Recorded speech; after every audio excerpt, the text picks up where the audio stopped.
Hi friends, అందరికీ hi. ఈరోజు AP TET పరీక్షల కొరకు తెలుగు సబ్జెక్ట్ నుండి గత పరీక్షల్లో ఇచ్చిన కొన్ని ముఖ్యమైన ప్రశ్నలు మరియు సమాధానాలు చూద్దాం. అందులో ముందుగా 35వ ప్రశ్న చూడండి. 3వ తరగతి నా బాల్యం పాఠంలో ఈ కళాకారుని గురించి చెప్పారు. చూడండి ప్రశ్న, 3వ తరగతి నా బాల్యము అను పాఠంలో ఈ కళాకారుని గురించి చెప్పారు. ఆన్సర్ నాజర్. నెక్స్ట్ 36వ ప్రశ్న, లయకు ప్రాధాన్యం ఇస్తూ మాత్ర ఛందస్సుతో సాగే రచన. లయకు ప్రాధాన్యం ఇస్తూ మాత్ర ఛందస్సుతో సాగే రచన ఏది? ఆన్సర్ గీతం. నెక్స్ట్ 37వ ప్రశ్న, స్నిగ్ధ అంటే అర్థం. స్నిగ్ధ అంటే అర్థం ఏమిటి? ఆన్సర్ స్వచ్ఛమైన. నెక్స్ట్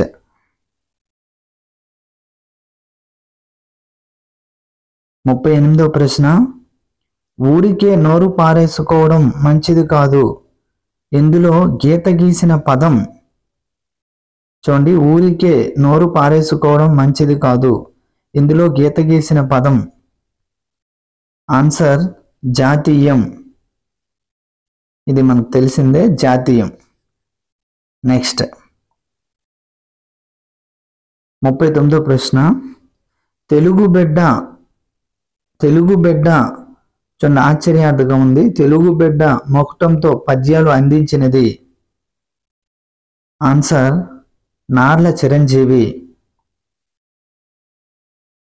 నెక్స్ట్ 40వ ప్రశ్న, రాజు వేగంగా నడుస్తున్నాడు. ఇందులో వేగంగా అనే పదం కింద గీత గీయడం జరిగినది. అది ఏ రకమైనది అని అడుగుతున్నారు. చూడండి ఆప్షన్స్: క్రియా విశేషణము, సర్వనామము, క్రియా విశేషణము. ఆన్సర్ క్రియా విశేషణం. రాజు వేగంగా నడుస్తున్నాడు. ఇందులో వేగంగా అనున్నది క్రియా విశేషణం.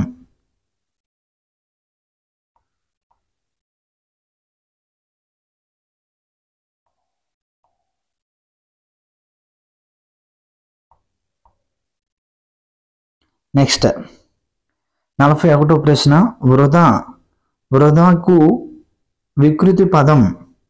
చూడండి, ప్రకృతి వికృతుల నుంచి మనకు ప్రతి పేపర్లో కూడా ఒక ప్రశ్న వస్తుంది. చూడండి, వృధాకు వికృతి పదం. ఆన్సర్ విత. నెక్స్ట్ 42వ ప్రశ్న, కపోలం పదానికి పర్యాయ పదాలు. ఆన్సర్ చెక్కిలి మరియు బుగ్గ. కపోలం అనే పదానికి పర్యాయ పదాలు చెక్కిలి మరియు బుగ్గ. నెక్స్ట్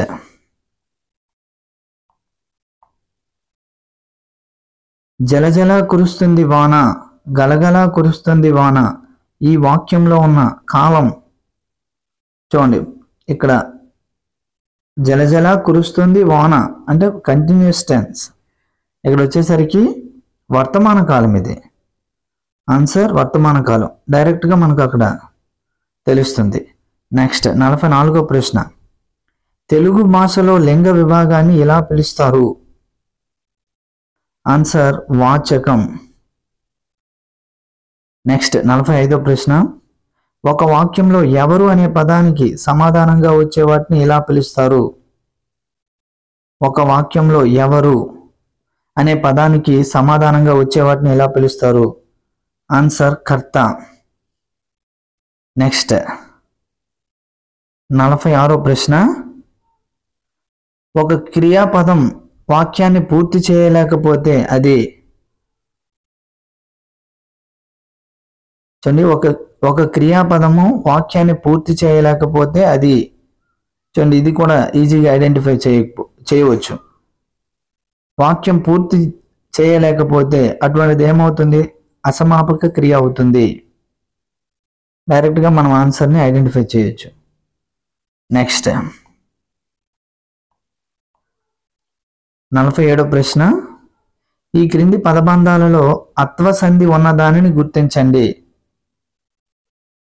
చూడండి, ఈ క్రింది పదబంధాలలో అత్వ సంధి ఉన్నదానిని గుర్తించండి.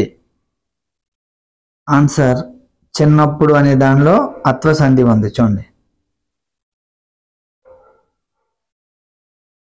నెక్స్ట్ 48వ ప్రశ్న, భాను ప్లస్ ఉదయం కలిపి రాస్తే ఏమవుతుంది? భానుదయం. చూడండి, ఆన్సర్ ఆప్షన్ 3 భానుదయం. నెక్స్ట్ 49వ ప్రశ్న, సభాభవనం అనే సమాసానికి విగ్రహవాక్యం.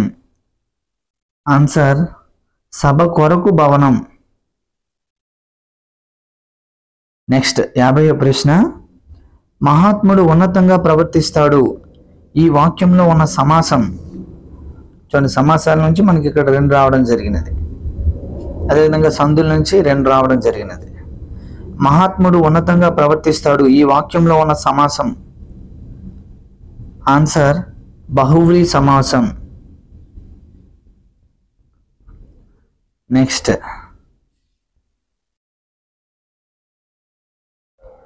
51వ ప్రశ్న చూడండి, శక్తి అను పదానికి గురు లఘువులు.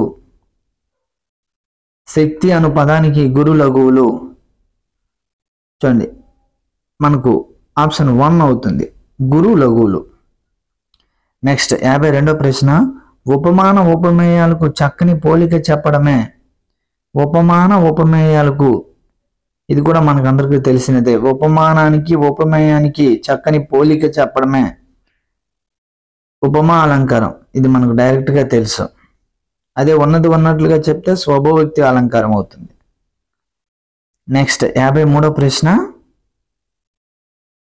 నిర్భయంగా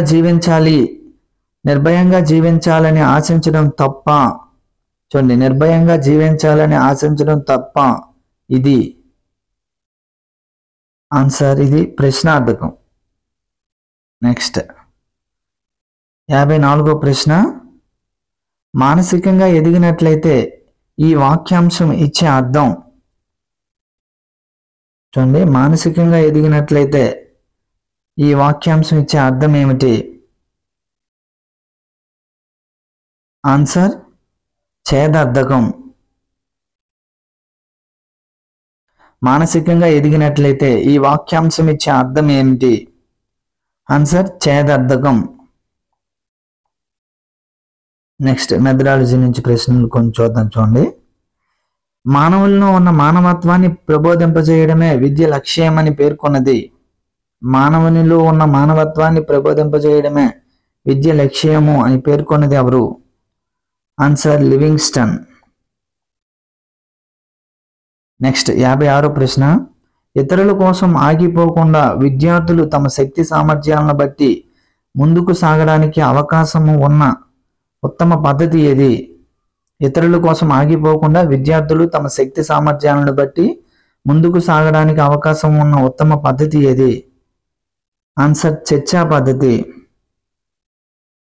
నెక్స్ట్ 57వ ప్రశ్న, యూనిట్ పరీక్ష తరగతి గదిలోనే. చూడండి, యూనిట్ పరీక్ష తరగతి గదిలోనే ఏకకాల వ్యవధిలో నిర్వహిస్తారు.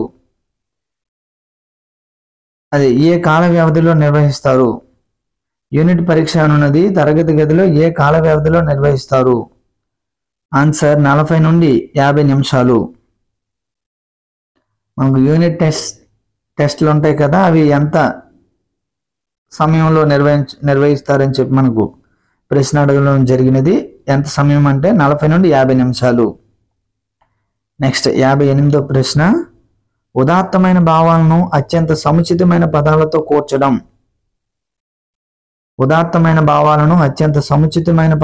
కూర్చడం. ఆన్సర్ కవిత్వం. నెక్స్ట్ 59వ ప్రశ్న, మన సమక్షంలో లేని వారితో వ్యవహారానికి చేసే లిఖిత రచన.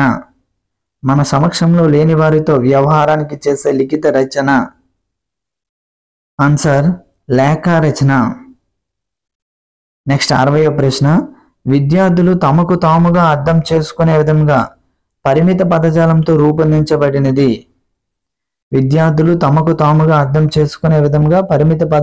రూపొందించబడినది. ఏది?